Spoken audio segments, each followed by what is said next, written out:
السلام عليكم ورحمة الله وبركاته. اللهم صل وسلم وبارك على سيدنا محمد وعلى آله وصحبه أجمعين. عاملين ايه؟ رب تكونوا بخير، وحشتوني كتير كتير كتير. إيه يا ترى بقى انا فين؟ انا هنا فين؟ انا مش في شقتي، انا هنا فين؟ رحت عند اهلي بقى، ما صدقت العيال خلصوا امتحانات، قلت اقضي الاسبوع ده هناك. ان شاء الله الفيديو بتاعي يعجبكم النهارده. بنعمل ايه هنا النهارده؟ بنعمل كده عزومة صغيرة كده، ان شاء الله تعجبكم. هنا كنا بنعمل بشاميل للمكرونة. بنجهز بقى كده الاكل.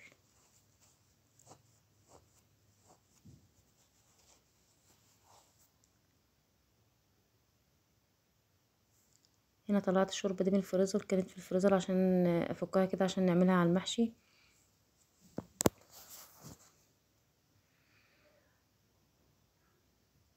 هي والدتي اللي كانت بتطبخ، ربنا يديها الصحه يا رب. انا كنت بجهز معاها بس كده وبغسل المواعين. دي الصينيه بقى جهزناها كده اللي هتحط فيها البشاميل. حطينا كده طبقه من المكرونه، وبعدين اللحمه المفرومه كده ورشه من الجبنه، وهنكمل بقى ايه بقيه المكرونه والبشاميل. إيه، كنا ولعنا بقى على الفراخ كده والحمام. اي رغوه كده كانت بتطلع على الوش كده انا ما كنت بشيلها.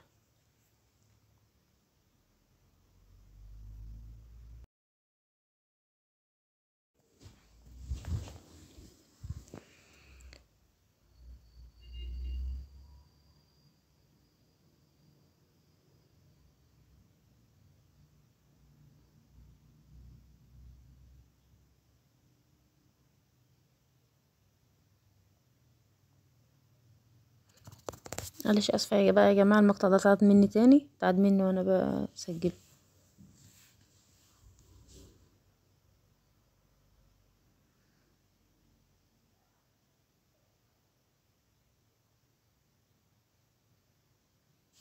هغسل بقى المواعين كده على السريع وارجع لكم ان شاء الله.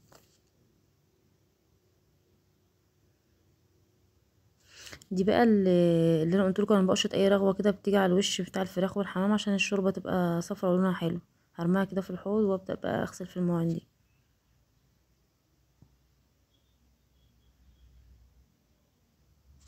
هنا خلاص كنا حطينا بقى الشوربه على المحشي، وتفضل شويه كده سبتهم على جنب. ده فراخ بانيه كنا متبلينها في الفريزر كده، طلعناها تفك كده عشان نحمرها.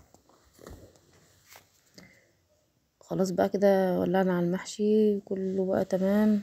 كنت خلصت كمان المواعين.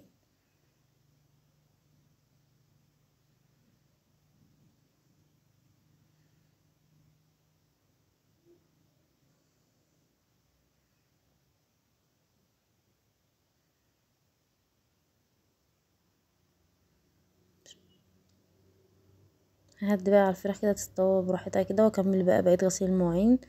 كنت غسلت شوية ولسه الباقي. فضيت كده جنبي من الرخام عشان انا ارص على المواعين اللي انا غسلتها كده لما تتصفى، وبعدين نحط كل حاجة مكانها.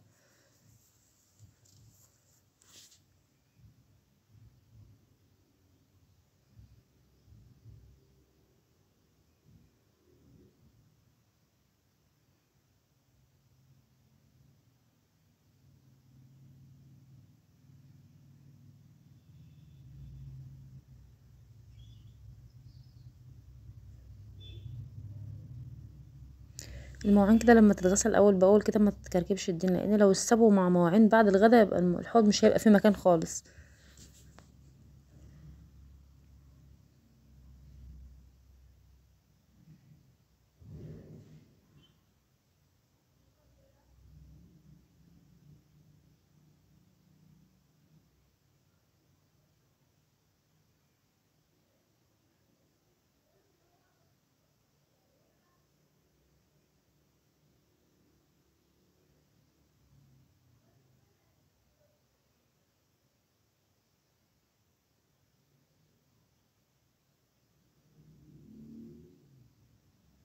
انا هغسل بقى المواعين كده اخلصها وارجع لكم تاني عشان الفيديو ميطولش عليكم.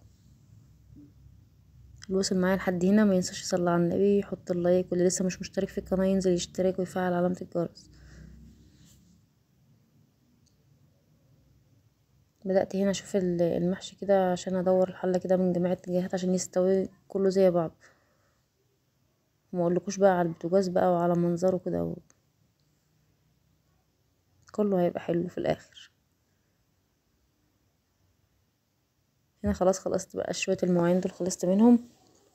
هبدأ اشوف بقى هنعمل ايه تاني. والازاز دي غسلتها كده ومليتها.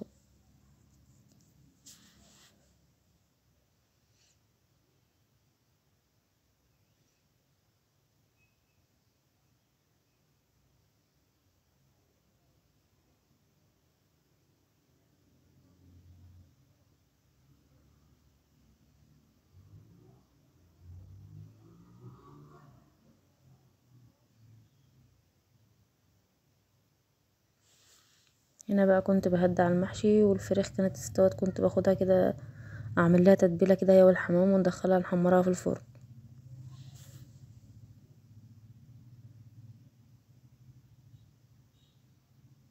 هنا اخدتها كده حطيتها كده ولعت الفرن كده الشوايه ودخلتها كده تتحمر كده براحتها.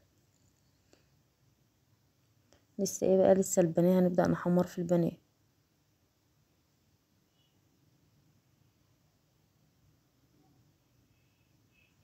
انا هنا مهديه على النار كده عشان يستوي براحته.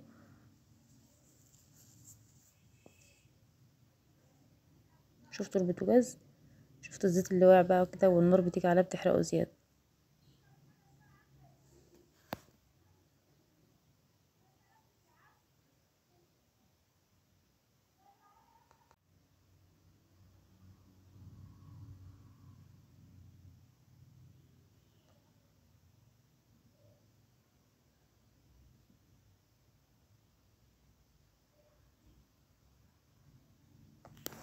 هنا كنت حطيت المناديل كده على الطبق عشان اطلع عليها البانيه اللي هيتحمر.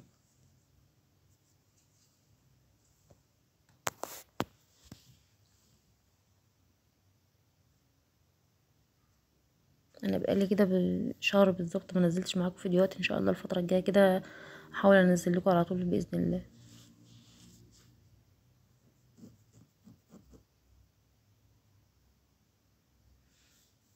طلعت بقى الدور الاول، هحط بقى بقيه الكميه كلها اخلصها ونرجع لكم تاني.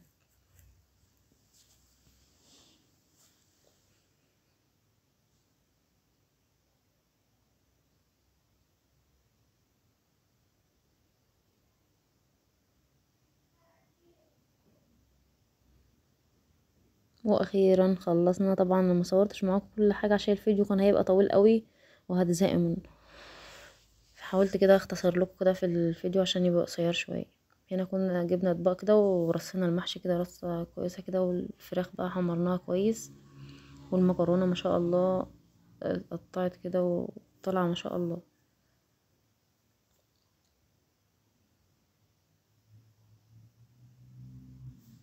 فيديو ان شاء الله يعجبكم كده، وما تنسوش اللايك والاشتراك، وقولوا لي ايه رايكم في الفيديو الحلو ده.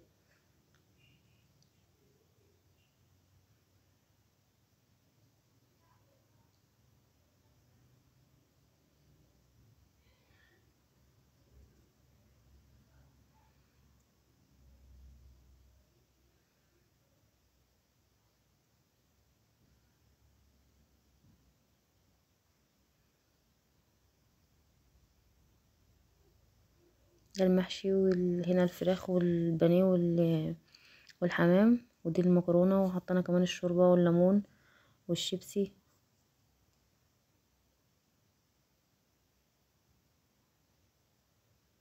انا بقى الام كده ربنا يديها الصحه يا رب.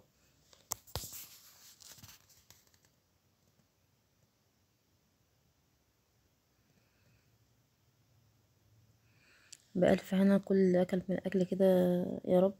هنخلص بقى الاكل كده الغدا وندخل كمان لسه المطبخ، هتشوفوا عامل ازاي.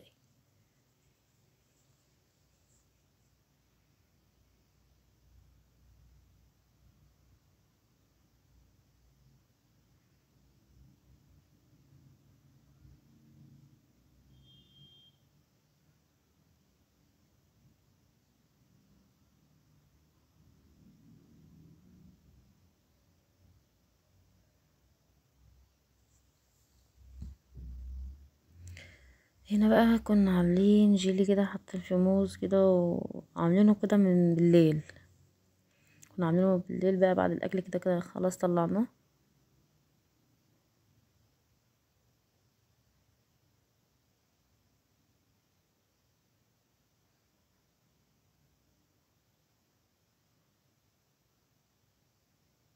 يلا بألف هنا كل اللي اكل منه. ندخل بقى على المواعين الكتيرة دي، ما تجيش حاجة في اللي انا غسلتها في الاول. حبيت اوريلكم كده المواعين قبل ما اغسلها والصواني والحاجات دي كلها.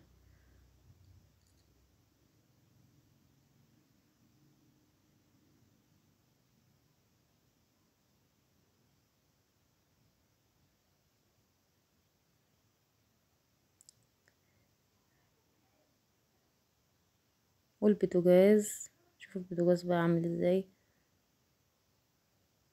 هنا، ما شاء الله في ثانية. طبعا مسرع لكم الفيديو. يلا سلام، اشوفكم على الف خير.